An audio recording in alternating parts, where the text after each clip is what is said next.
Both LA teams are now ranked in college football's top 25. I'm starting to wonder if Sean McVay might have stolen a page from the 49ers playbook and give Paul George of the Clippers credit. He is not an idiot. Good morning, I'm James. This is your daily dose of sports and start for the greatest sports city in the world, Los Angeles. This is Faithful Angelenos. It is October 3rd, 2022. I am feeling ghetto-tacular in this rundown part of the state, but I'm going to be with the wife soon. I'm looking forward to it. Before I get on the road, let's chat LA sports. If you like the content we put out, clickety-clack the like button. Clickety-clack the subscribe button. There's a notifications bell. Hit that. It'll let you know when we drop new content. Sharing is caring. Let people know we exist. And yes, comment, because I am not perfect. My wife tells me that more than once. Now, before we get to the news and notes from around LA, let's take a quick look at the scoreboard. Yesterday, Tyler Anderson struck out 10 batters, and yet the Colorado Rockies posted a 4-1 victory over the Dodgers. Meanwhile, over in Texas, slow clap for the Chargers coaching staff. They finally remembered that they had a guy on the team who knows how to score touchdowns. Well done, guys. Well done. Austin Eckler scores his first 3 touchdowns of the year. He scored 20 last year. And then, by the way, the Chargers wound up beating the Houston Texans 34-24. And LAFC, got to give them credit. They clinched the Supporters Shield in MLS. Dennis Bouanga scored a goal in stoppage time to lift the black and gold to a 2-1 victory over Portland. Meanwhile, today, 7 o'clock, over at the Ravine, Colorado takes on the Dodgers. Important game. Tony Gonsolin returns from injury. He's been gone for more than a month with a mysterious forearm injury. He's 16-1. They need to see if he can pitch in the playoffs. Countered with Jose Urena, 3-6 for the Rockies. And also, the Rams are up in San Francisco at 5 tonight. It's the ESPN game. It's also a rematch of last year's NFC title game. There's a preview of that game on this channel. Look at the Rams playlist. You'll find it there. We have a new entrant in the college football top 25. And all it took UCLA to do was to go 5-0. Hey, what do you say, man? It was a cupcake first 4 games. It had to take a while for somebody to get noticed over in Westwood. UCLA is ranked 18th. And of course, because sports writers are always looking for new ways to generate cheap bylines, somebody is apparently a bowl projection analyst, predicting where the teams would go if the season ended today. UCLA versus Florida State on December 28th. At the Holiday Bowl. I think we can all be a little skeptical about UCLA going to the Holiday Bowl. I think if the Holiday Bowl people had first dibs, UCLA would be butt naked last on all of the schools in NCAA. Just saying. Might want to adjust that projection. Meanwhile, USC football stays at number 6. They're also 5-0. You know, they haven't been 5-0 since 2006. We were still worrying about Osama bin Laden back then. We hadn't even thought about electing Obama as president then. That's how long it's been. Oh, by the way, here's something that amuses me. The bowl projection for USC, December 29th, it's the Alamo Bowl against Oklahoma. I acknowledge I would fly to that cow pile in San Antonio to watch that game just to see the looks on everybody in Oklahoma's face when Lincoln Riley comes running out of that tunnel and skunks the Sooners. I'd try to be a cheapskate to try to save money for retirement. I would pay through the nose to go to that game.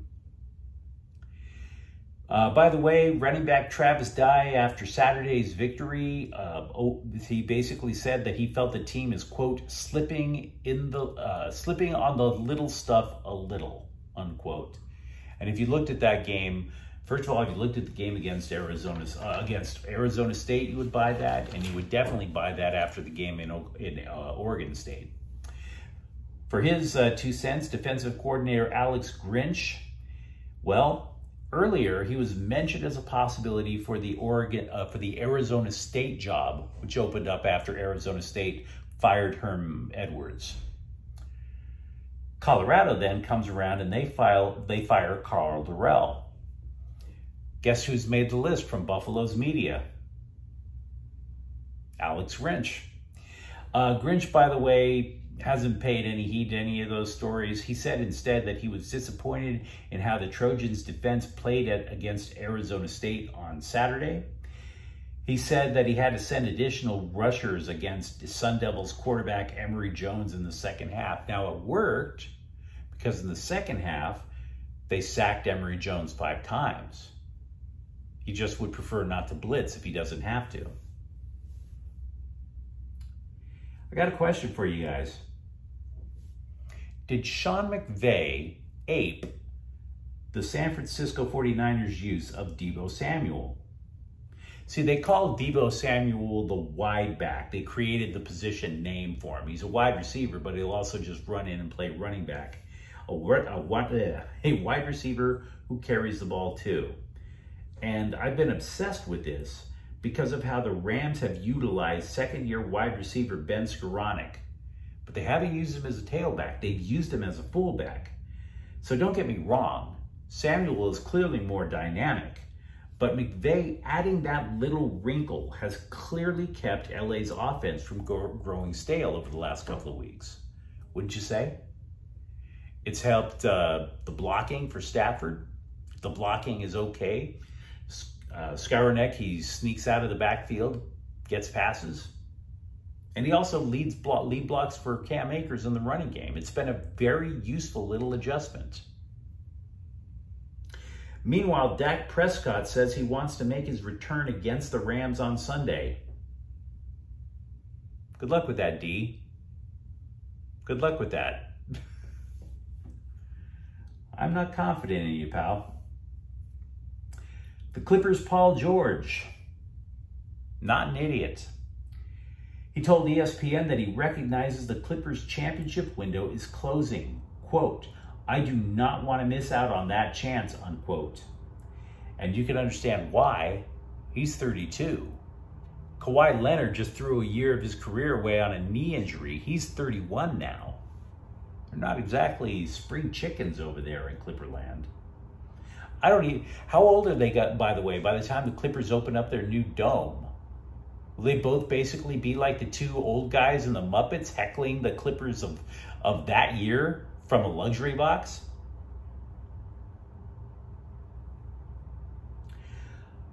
Meanwhile, for the Lakers, Lonnie Walker IV has recovered from an ankle injury. He can go at full speed now, and that's necessary. The coaching staff says that he's picked up the defensive responsibilities really quickly, not so much on offense. Another cute little side note from the Lakes. You know how there's this Celtics coach who was suspended for a year because he couldn't keep his leprechaun in his pants, right? So some have asked if this is a double standard when you consider that former Lakers coach Phil Jackson was getting his zen on with Jeannie Buss. So they found Robert Horry, former Laker. And his answer was pretty simple. The Celtics coach kept all of his dalliances secret when it came to Celtics employees. Dating and disclosing, however, does not tend to violate team policy. And Jackson and Buss were wide open with everybody about the fact that they were getting it on. By the way, I'll add another reason that Phil Jackson didn't get reprimanded or suspended for getting it on with Jeannie Buss. I'll add 11 reasons, right? Just saying. There's a chance, albeit not that great, that left tackle Rashawn Slater of the Chargers will return by the end of the year. We originally thought, all the reports said that he was gone for the year. He had tore the distal biceps tendon, and he's going to have surgery on it early this week. The recovery time for the surgery could be as short as 3 months. If that happens, there's a small window crack to where Slater could return to play left tackle, maybe toward the end of the year, maybe in the playoffs. Now, on the plus side for the Chargers, something you might not know, Khalil Mack has 5 sacks this year. So just because Joey Bosa's out doesn't mean Khalil Mack can't carry a bit of the load. Chris Taylor of the Dodgers was scratched from the lineup on Saturday. Then he didn't play on Sunday. Now, manager Dave Roberts is saying that Taylor's neck is, quote, not great, unquote, right now. This is an injury to keep your eye on. Not because I think the poor guy has broken his neck, but because there's only 4 games left in the regular season for the Dodgers. 4. This is the time where you start filling out playoff rosters, and if he's going to be healthy enough. Speaking of whether or not somebody will be healthy enough, relief pitcher Blake Trinan, he is scheduled to pitch a full bullpen session today to see if he can come off the injured list. And finally, Greg Vanney of the LA Galaxy, on returning to the MLS playoffs, quote, "It's the best club in MLS, but it's been struggling for a number of years," unquote. Added goaltender Jonathan Bond, who, by the way, all the ladies love, and apparently he's off the market now. Sorry, ladies. He said, quote, "This club is used to going to the final and winning the trophy, and we're very aware of that," unquote. I don't necessarily know how far the Galaxy will go in the playoffs, by the way. They're just too streaky. For that matter, I don't know about LAFC. But I will say this, all things being equal, there were nothing but victories across the board for LA on Saturday and Sunday, except for 1 Dodger game and a tie for LA Galaxy. So this was a good weekend. It's a horrible Monday, but it was a great weekend. Now, if you enjoyed the content that we gave out, don't forget to subscribe to Faithful Angelenos. We do talk LA sports here. I'm James. Thanks for watching. We'll be back tomorrow. Faithful Angelenos is a Kian Cortell Queso production. Take care.